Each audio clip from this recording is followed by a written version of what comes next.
আল্লাহর নবীর প্রিয় একজন সাহাবী সাহালাবাতুল আনসারী রাদিয়াল্লাহু তাআলা আনহুর একটা ঘটনা।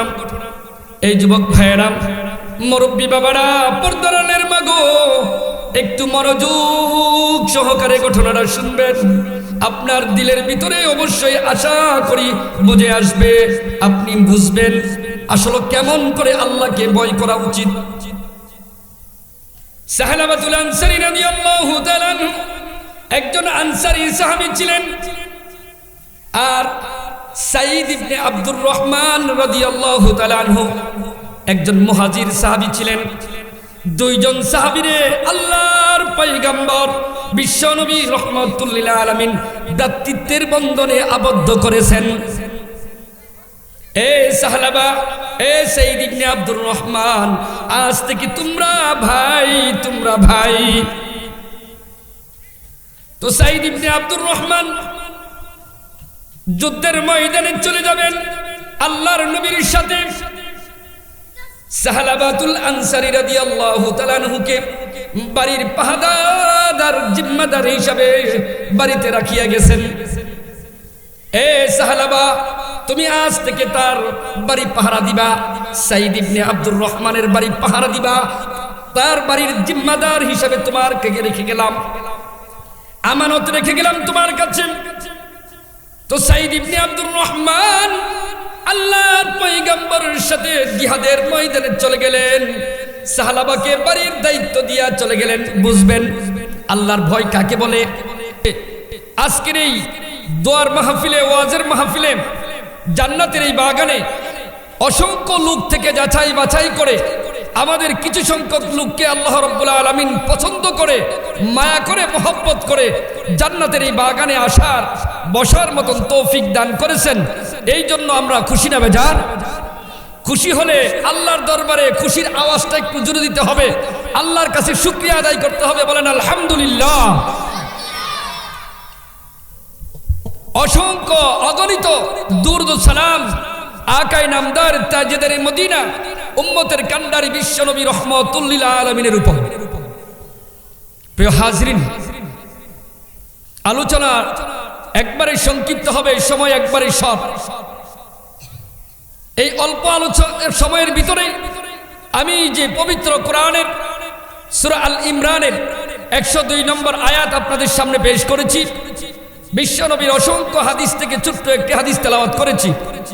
আল্লাহ যদি তৌফিক দান করেন, অল্প সময়ের ভিতরে এই সূরা আল ইমরানের 102 নম্বর আয়াতকে সামনে রেখে, বিশ্বনবীর একটি হাদিসকে সামনে রেখে আপনাদের সামনে কিছু আলোচনা বলার জন্য, আমাকে, আপনাদেরকে নয়, আমাকে বলার জন্য যেন বলতে পারি, আল্লাহ যেন সেই তৌফিক দান করেন। ওমা তাওফীকি ইল্লা বিল্লাহ। আল্লাহ তৌফিক দান করেন, সকলে বলি আমিন। প্রিয় হাজরিন, আজকে আমাদের দিলের থেকে আল্লাহর ভয় উঠে যাচ্ছে। আপনি যেখানেই যান, যুবক থেকে নিয়ে মুরব্বী, নারী থেকে নিয়ে পুরুষ, ছোট থেকে নিয়ে বড়, সবার ভিতরে আজকে কি জানি হয়ে গেছে। যেখানেই যাবেন, আগের যুগ আর এখন যুগ অনেক বেশকম। বেশকম না? কেমন বেশকম? একটা উদাহরণ দিয়ে বুঝবেন। আগে আমি দেখছি আমাদের ছোট সময় যুবকরা মুরব্বীদেরকে দেখলে এত মানা মানতো।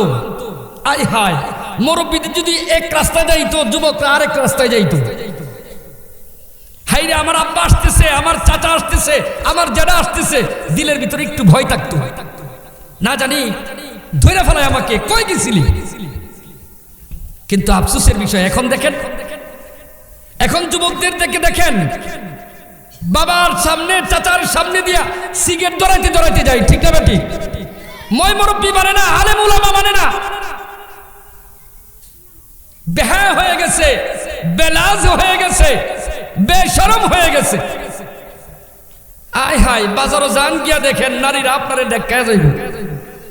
600 একটা এখন বউ বাজার জমছে, কুলিয়ারসর বউ বাজার জমছে, বৈরব তো আল্লাহই দিছে, বুধবারের দিন বউ বাজার। আয় হায়, মেয়েদের কারণে ছেলেরা যাইতেই পারে না, মেয়েরা দেখায় আপনাদেরকে নিয়ে যাবে। অর্থাৎ লাশ শরম একবারে উঠে গেছে। আজকে চতুর্দিক থেকে একটাই আওয়াজ, অশান্তি, অশান্তি, শান্তি নাই। এর একটাই কারণ কি জানেন? আমরা আল্লাহর কাছ থেকে দূরে সরে গেছি, আমরা আল্লাহর কোরআন থেকে দূরে সরে গেছি। আল্লাহকে আমরা এখন ভয় করি না, মরণকে ভয় করি না, জান্নাত জাহান্নামের কথা শোনার পরেও আমাদের দিলের ভিতরে ভয় আসে না। আমি আপনাদের সামনে যে আয়াতটা তেলাওয়াত করছি, আল্লাহ রাব্বুল আলামিন বলেন, ইয়া আইয়ুহাল্লাযীনা আমানুত্তাকুল্লাহ।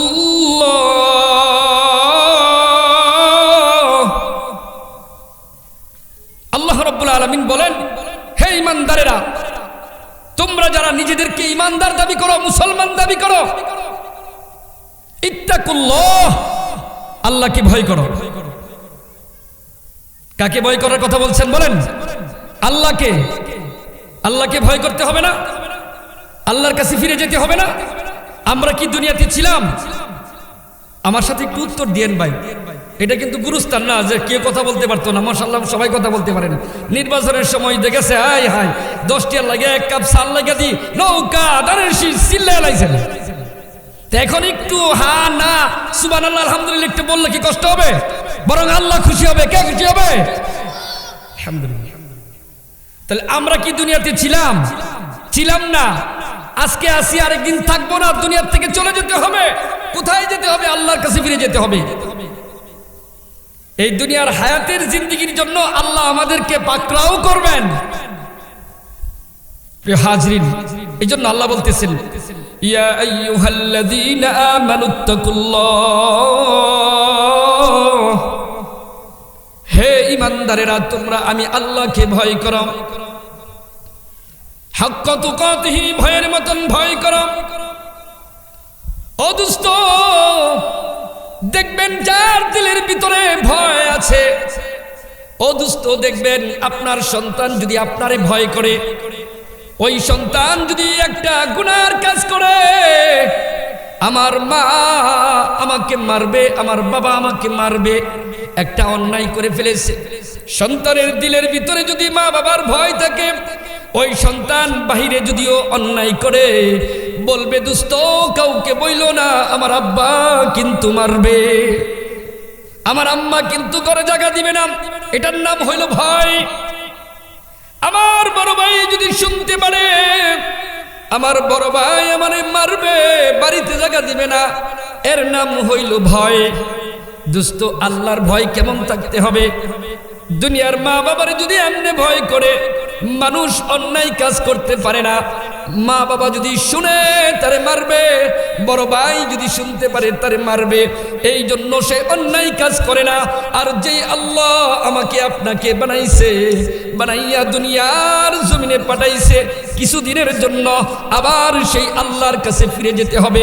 ওই আল্লাহ বলতেছেন আমাকে ভয় করো। কারে ভয় করো?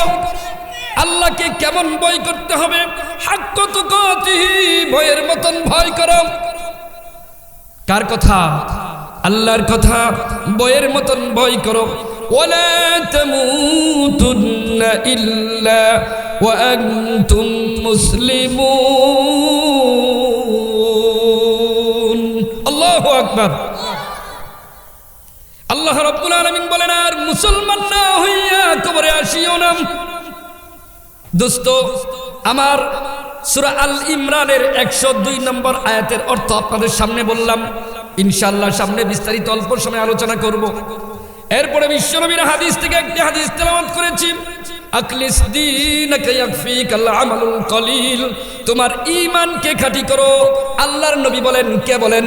বিশ্বনবী বলেন, তোমার ঈমানকে খাঁটি করো, অল্প আমলেই নাজাতের জন্য যথেষ্ট। সুবহানাল্লাহ। আজকে আল্লাহর ভয় আমাদের দিলের ভিতরে আছে। আল্লাহর ভয় যদি থাকতো তাহলে আযান শোনার পরে একজন লোক মসজিদে দোকানে বসে থাকতে পারতো না, মসজিদে চলে আসতো। আফসোস, আল্লাহর ভয় আমাদের দিলের ভিতরে নাই।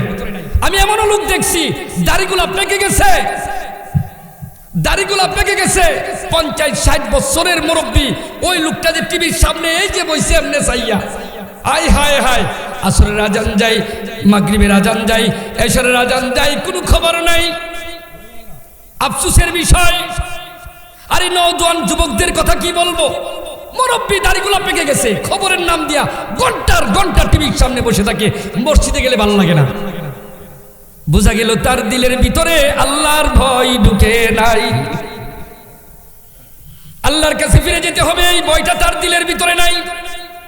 অথচ সে নিজেই তার বাবাকে নিজের হাতে কবরে রাখিয়ে আসছে, অথচ নিজের হাতে তার ভাইকে রাখিয়ে আসলো, নিজের হাতে নিজের সন্তানকে মাটির ঘরে শোয়াইয়া চলে আসলো। কেউ নাই তাদের পাশে, কেউ নাই, একবার চিন্তাও করে না আমাকেও ওই কবরে যেতে হবে। বলেন তো, আল্লাহর ভয় থাকলে ওই লোকটা কি নামাজ ছাড়তে পারে? আল্লাহর ভয় যার দিলের ভিতরে আছে, টিভির সামনে বসে থাকতে পারে না। আল্লাহর ভয় কেমন করা উচিত একটা ঘটনা বলবো আপনাদের সামনে, কেমন করে আল্লাহকে ভয় করা উচিত। আল্লাহর নবীর প্রিয় একজন সাহাবী, একটু সাউন্ড দিতে হবে, একটু সাউন্ড। আল্লাহর নবীর প্রিয় একজন সাহাবী সাহালাবাতুল আনসারী রাদিয়াল্লাহু তাআলা আনহুর একটা ঘটনা। এই যুবক ভাইয়েরা, মুরব্বী বাবারা, পর্দারানের মাগো, একটু মনোযোগ সহকারে ঘটনাটা শুনবেন। আপনার দিলের ভিতরে অবশ্যই আশা করি বুঝে আসবে, আপনি বুঝবেন আসলে কেমন করে আল্লাহকে ভয় করা উচিত।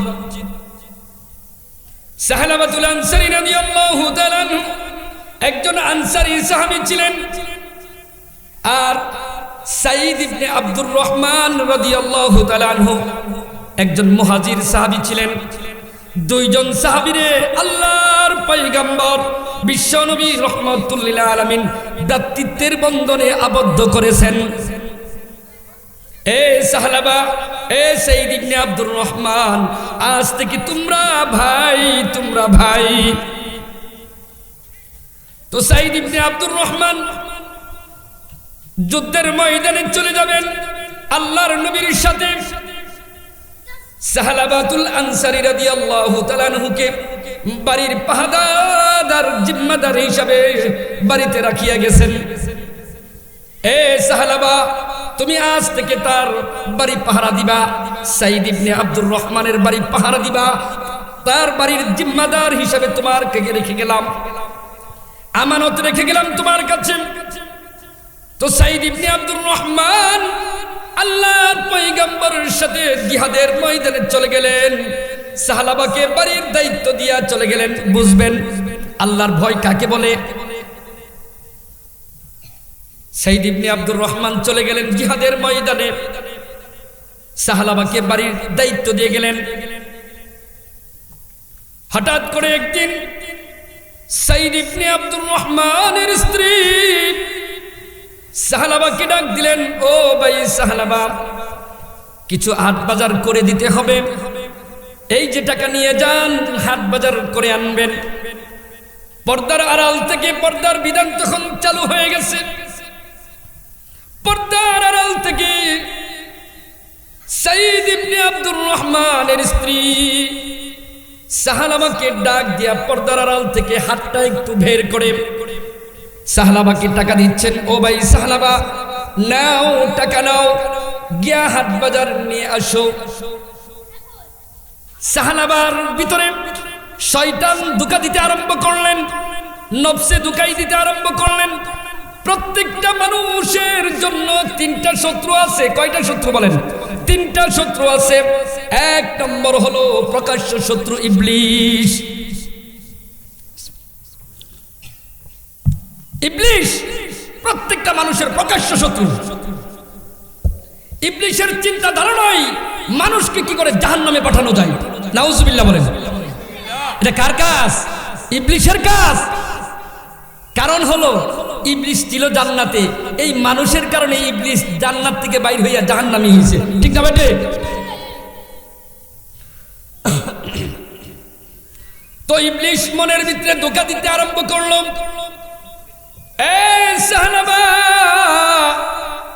আব্দুর রহমান চলে গেল জিহাদের ময়দানে। তার সুন্দরী স্ত্রী, রূপসী স্ত্রী, বাড়িতে কেউ নাই, নিরিবিলি পরিবেশ। এমন সুবর্ণ সুযোগ আর তুমি পাইবা না। ইবলিস তারে খোঁচা দিতেছে, নফসে তারে ধোঁকা দিতেছে।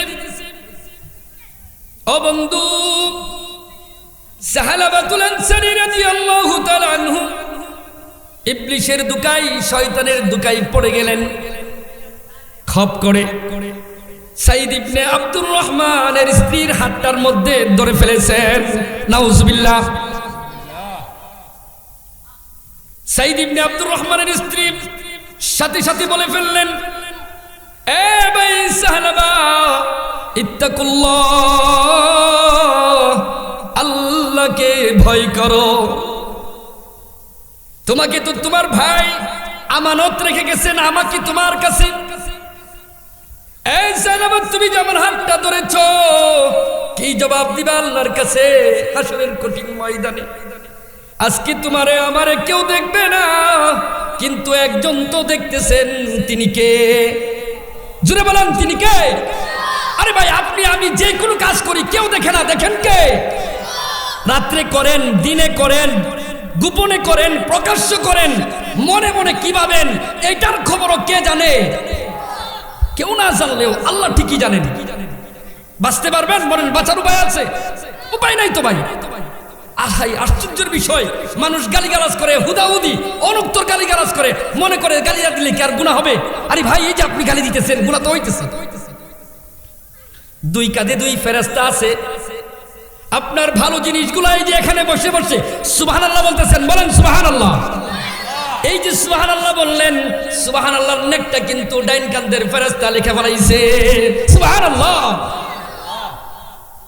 আপনি যদি একটা গালি দেন, ওই গালির গুনাহটাও বাম কাঁধের ফেরেশতা লেখালা। তাহলে গালি দিলে লিখবে, নেক কাজ করলে ডান কাঁধের ফেরেশতা, আর গুনার কাজ করলে বাম কাঁধের ফেরেশতা রাখে। তো সাহাবাতুল আনসারী হাতটা যেই মাত্র ধরেছেন, সাইদ ইবনে আব্দুর রহমানের স্ত্রী বললেন, ও ভাই সাহালাবা, আল্লাহকে ভয় করো, আল্লাহর কাছে ফিরে যেতে হবে, আল্লাহর কাছে তোমাকে জবাবদিহিতা করতে হবে। তুমি তো আমানতের খেয়ানত করতেছো, তোমারে তো জিম্মাদার রেখে গেছেন পাহারা দেওয়ার জন্য, আমরা তো তোমার কাছে আমানত, সেই আমানতের খেয়ানত তুমি কেন করলাম? যেই মাত্র সাইদ ইবনে আব্দুর রহমানের স্ত্রী কথা বললেন, আল্লাহু আকবার, সাহালাবার হুশ চলে আসলো। হায়, আমি কি করতেছি, আমি কি করতেছি, শয়তানের দুকাই পড়ে আমি কি করতেছি।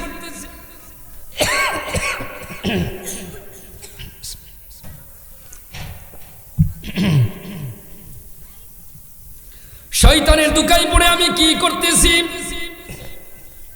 এই বলে সাহাবাতুল আনসারী রাদিয়াল্লাহু তাআলা আনহু সাইদ ইবনে আব্দুর রহমানের স্ত্রী হাতটা ছেড়ে দিয়া দৌড় দিয়া জঙ্গলার ভিতরে চলে গেলেন।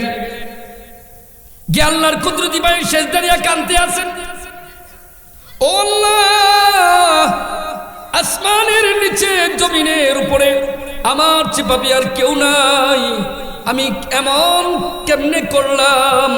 ও আল্লাহ, শয়তানের দুকাই পড়ে, নফসের দুকাই পড়ে আমি আমার ভাবির, যে ভাবিকে আমানত রেখে গেছেন, ওই ভাবির হাতটা ধরে ফেলাইছি।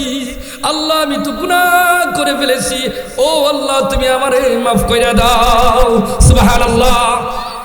মাত্র হাতটা ধরছেন, এর মধ্যে এত ভয়। আর আমরা কি করি? পরকিয়া, বাইটা বিদেশ চলে গেলে, আয় হায় হায়, অসংখ্য ঘটনা আছে।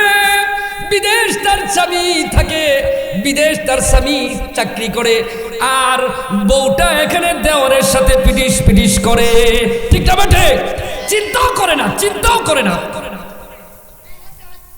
দেওয়ারের সাথে কথা বলে গায়ে গায়ে লাগে বৈশা, মনে করে গুনাহ হইতেছে না। আয় হায় হায়, চাচাতো ভাইয়ের সাথে, মামাতো ভাইয়ের সাথে, খালাতো ভাইয়ের সাথে একবারে এরকম ভাবে। তাছাড়া বর্তমান যে ডিজিটাল যুগ, আল্লাহ মাফ করুক, ডিজিটাল যুগের নাম দিয়া ওপেনলি নারী পুরুষ তো ছেলে মেয়ে বলে বন্ধু। চিন্তা করছেন একবার? ছেলে মেয়ে বলে বন্ধু। হাই হাই, কোন পর্যায়ে চলে গেছে? ছেলে মেয়ের বন্ধু, মেয়ে ছেলের বন্ধু। গ্রাম এলাকায় কম, কিন্তু শহর এলাকায় দেখেন বন্ধু বন্ধুর হাত ধরে একসাথে যাইতেছে। আমি একজনের বাসায় গিয়েছিলাম, নাম বলবো না যেহেতু লোকটা সহিসতীর, তার বাসায় গিয়েছিলাম বেড়াইতে। গিয়া দেখি তার একটা বালেগা মেয়ে, উপযুক্ত মেয়ে, কলেজ থেকে ফিরলেন। কলেজ থেকে ফিরার পথে তার সাথে একটা ছেলে হাতে হাত ধরে একসাথে রুমের ভিতরে ঢুকলো। আমি লোকটাকে জিজ্ঞাসা করলাম, এ মুরব্বী, এই ছেলেটাকে আমার মেয়ের বন্ধু। আপনার মেয়ের বন্ধু একসাথে রুমের ভিতরে ঢুকলো। এটা কোনো ব্যাপার না, সামথিং সামথিং। রুমের ভিতরে মেয়ে তার বন্ধু রিনে ঢুকে গেছে গা, বাপ মা কো সামথিং, এটা ব্যাপার না। গুনাহ মনে করে না এইগুলারে। যদি একবার বুঝতো এই যে গুনাহ করতেছি, আমি মরার পরে বন্ধু তো আমার কবরে যাবে না, এই জন্য কঠিন শাস্তি ভোগ করতে হবে, আফসোস এই ভয়টাই দিলের ভিতরে নাই। তো সাহাবা হাতটা ধরেছে, কি আর গুনাহ করছে, কেমন কান্না দেখেন, আল্লাহর ভয় কারে বলে ভাই। সাইদ ইবনে আব্দুর রহমান বাড়িতে আসলেন, আয়েশা দেখেন সাহাবা নাই। এ বন্ধু, তার স্ত্রীকে জিজ্ঞাসা করলেন, ও প্রিয়তমা স্ত্রী, আমার ভাই কোথায়, সাহাবা কোথায়? সাহাবা জানি না কোথায় গেছে, তবে দেখছি জঙ্গলার দিকে একটা দৌড় দিয়েছে। কেন? আপনি চলে যাওয়ার পরে আমাদেরকেও তার হাতে আমানত রেখে গেছিলেন, কিন্তু সে আমানতের খেয়ানত করেছে, আমার হাতটা ধরেছিল, আমার হাতে ধরেছিল। যেই মাত্র আমি তারে আল্লাহর ভয়ের কথা বললাম, আল্লাহর জাহান্নামের ভয়ের কথা বললাম, সেই মাত্র আমার হাতটা ছেড়ে দিয়া জঙ্গলার ভিতরে সাহাবা চলে গেলেন। আল্লাহু আকবার। সাইদ ইবনে আব্দুর রহমান জঙ্গলার দিকে চলে গেলেন। কইরে আমার ভাই, তারে কোথায় পাবো? হঠাৎ করে এক জায়গায় স্ত্রী হয়ে দাঁড়াইলেন, শুনতেছেন কান্নার আওয়াজ জঙ্গলার ভিতরে থেকে আসতেছে। সাইদ ইবনে আব্দুর রহমান দাঁড়িয়ে শুনতেছেন কান্নার আওয়াজটা কোথায় থেকে আসে। শোনার পরে ওই দিকে লক্ষ্য করে গেলেন, এই দিক থেকে কান্নার আওয়াজ আসতেছে। গেলেন, গিয়া দেখেন সাহাবা সিজদায় পড়ে আল্লাহর কাছে কাকুতি মিনতি করে কাঁদতেছে। সুবহানাল্লাহ। সাইদ ইবনে আব্দুর রহমান ডাক দিয়ে বলেন, ও ভাই সাহাবা, কেন তুমি এমন কি অন্যায় করেছো যার কারণে এইভাবে আল্লাহর কাছে কাঁদতেছো? চলো যাই মদিনায়। সাহাবা বলেন, না ভাই, আমি এই চেহারার মদিনাকে দেখাবো না, মদিনাবাসীদেরকে আর দেখাইতে পারবো না। আমি কেমনে এমন অপরাধ করলাম? সংক্ষিপ্ত করে বলি, সাইদ ইবনে আব্দুর রহমান বলেন, ও ভাই সাহাবা, এর তো একটা সমাধান আছে, চলো যাই বিশ্ব নবীর কাছে যাই, বিশ্ব নবীর কাছে গেলে একটা সমাধান পাওয়া যাবে। সুবহানাল্লাহ। এ বন্ধু, সাহাবা বলেন, না সাইদ ইবনে আব্দুর রহমান, আমি যাব না। তারপরেও সাইদ ইবনে আব্দুর রহমান পেরাপেরি করতেছেন, ভাই চলো বিশ্ব নবীর কাছে যাই। সাহাবা বলেন, ঠিক আছে আমি যাইতে পারি, তবে একটা শর্ত, আমারে গুরুর মতন দুই হাতে বাঁধবা, বাইন্দা গুরুর মতন টানতে টানতে নিয়ে যাইবা, আমি যে অপরাধ করেছি। সাইদ ইবনে আব্দুর রহমান, ঠিক আছে ভাই। তো রশি দিয়া হাত দ্বারা বানলেন, বান্দিয়া মদিনার দিকে নিয়ে যাচ্ছেন, বিশ্ব নবীর কাছে যাবেন। সাহাবা বলেন, ভাই বিশ্ব নবীর কাছে যাওয়ার আগে চলো না যাই আবু বকরের কাছে, নবীর কাছে আর এই ঘটনা বলতে চাই না, আর লজ্জা পাইতে চাই না, দেখি আবু বকরের কাছে কোনো সমাধান পাওয়া যায়, তাহলে আর বিশ্ব নবীর কাছে যাইতে হবে না। গেলেন সাহাবা আর সাইদ ইবনে আব্দুর রহমান, তার সাথেই একটা মেয়ে ছিল সাহাবার, মেয়েটাও সাথে সাথে যাইতেছেন। আবু বকরের কাছে গেলেন, এ ভাই আবু বকর, আমি তো এমন অপরাধ করে ফেলেছি, আল্লাহ কি আমাকে মাফ করবেন কিনা? মাফ করার কোনো পদ্ধতি জানা থাকলে আমাকে বলেন। আবু বকর বলেন, ভাই তুমি যে অন্যায় করেছো মাফ করবে কিনা সেটা আল্লাহর ব্যাপার, তবে আমার কাছ থেকে তুমি দূর হয়ে যাও, আমার কাছ থেকে দূর হয়ে যাও, চোখান দূর হও। নিরাশ হয়ে গেলেন, গেলেন হযরত উমরের কাছে, খলিফাতুল মুসলিমিন। উমরের কাছে গিয়া বললেন, ও ভাই উমর, আমি তো এমন অপরাধ করে ফেলেছি, আল্লাহ কি আমাকে মাফ করবে না? কি করলে আল্লাহর কাছে মাফ পাওয়া যাবে গো? হযরত উমর খলিফাতুল মুসলিমিন কিন্তু আরো রাগী। আবু বকর তো নরম সাহাবী, দৌড়াইয়া দিছেন। উমর কিন্তু আরো রাগী, উমর ধমক মারছেন, যাও, মাফ করবে কিনা সেটা আল্লাহর ব্যাপার, তুমি যে অপরাধ করেছো, আমানতের খেয়ানত করেছো। আমার সামনে থেকে দূর হয়ে যাও। গেলেন এবার আলীর কাছে, উসমানের কাছে, তারাও একই উত্তর দিল, যাও, আমাদের কাছে তোমার কোনো জায়গা নাই। আল্লাহ মাফ করবে কিনা সেটা আল্লাহর ব্যাপার, তুমি আমাদের কাছ থেকে দূর হয়ে যাও। আরে যুবক ভাই, লক্ষ্য করে শুনবা, আজকে তুমি আমি কত গুনাহ করতেছি, একটু দিলের ভিতরে জায়গা দেয় না। আমি তো দুনিয়া ছেড়ে চলে যাব, আল্লাহর কাছে যাব, কি জবাব দিব মালিকের কাছে? আমার ওই কবরে রাখিয়া সবাই চলে আসবে। আজকে বন্ধু গভীর রজনীতে বন্ধু ফোন দিয়েছে, সব পালাইয়া বন্ধুর পিছনে দাও। বন্ধুর পিছনে গেলা গুনাহ করতে, বন্ধু খবর দিছে চল যাই সিনেমা দেখে আসি, গেলা সিনেমা দেখতে, বন্ধু চল যাই চলে যায় এমন জায়গায় চলে গেলা। একবারও চিন্তা করলা না, একবারও ভাবলা না তোমার কবরে তোমার বন্ধু যাইবে না, তোমার কবরে তোমার বন্ধু যাইবে না। আরে ভাই, ঘটনাটা শেষ করে দেই। হযরত সাহাবা কে হযরত আবু বকর ফিরিয়ে দিয়েছেন, হযরত উমর ফিরিয়ে দিয়েছেন, আলী উসমান ফিরিয়ে দিয়েছেন। সাহাবা বলেন, এ ভাই সাইয়্যিদ ইবনে আব্দুর রহমান, আবু বকর আমাকে ফিরিয়ে দিতে পারে, উমর আমাকে ফিরিয়ে দিতে পারে, আলী উসমান ফিরিয়ে দিতে পারে, তবে রহমাতুল লিল আলামিন আমাকে ফিরিয়ে দিবে না। চলো না যাই রহমাতুল লিল আলামিনের কাছে। ভাবছিলাম বিশ্ব নবীর কাছে ঘটনা বলবো না, ঘটনা বলবো না, না বিশ্ব নবীর কাছেই যাইতে হবে, আল্লাহর নবীর কাছে। সাহাবার ঘটনা খুলে বললেন, ওগো নবীজি, আমি তো এরকম গুনাহ করে ফেলেছি, অন্যায় করে ফেলেছি, এর কোনো সমাধান আছে কিনা? আল্লাহ কি আমাকে মাফ করবো কিনা?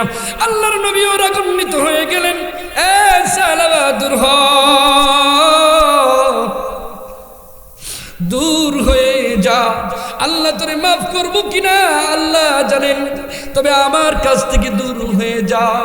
সাহাবা এবার ডাক দিয়ে বলেন, সাইদ, আরে ভাই রশিটা ছেড়ে দে, আল্লাহর আসমানের নিচে জমিনের উপরে আমার চেয়ে পাপী আর কেউ নাই। আবু বকর আমারে তাড়িয়ে দিয়েছে, হযরত উমরও তাড়িয়ে দিয়েছে, আলী উসমানও তাড়িয়ে দিয়েছে।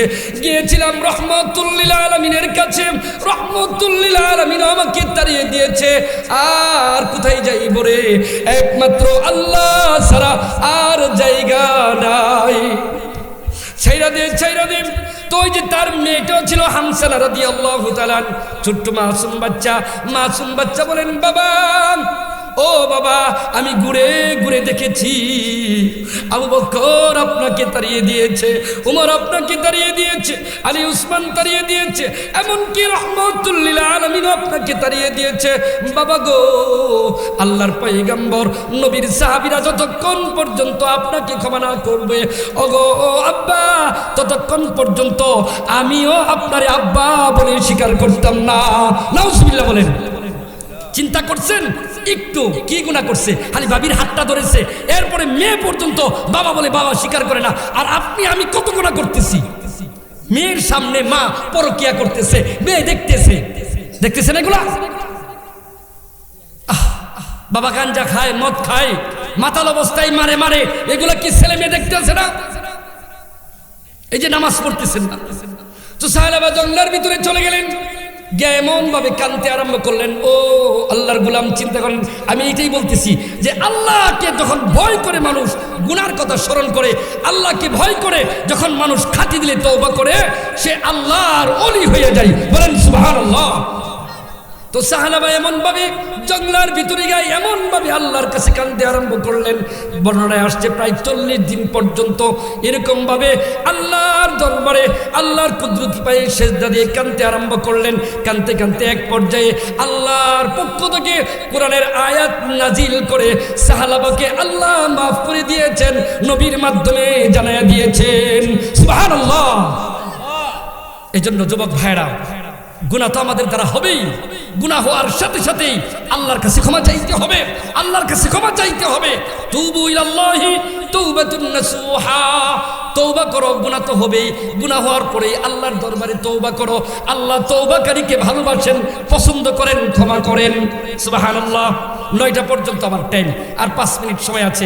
এর ভিতরে বোঝানোর জন্য যে আল্লাহর কাছে তওবা করলে আল্লাহ যে ক্ষমা করে দিয়া জান্নাতের সুসংবাদ শোনায় দেন।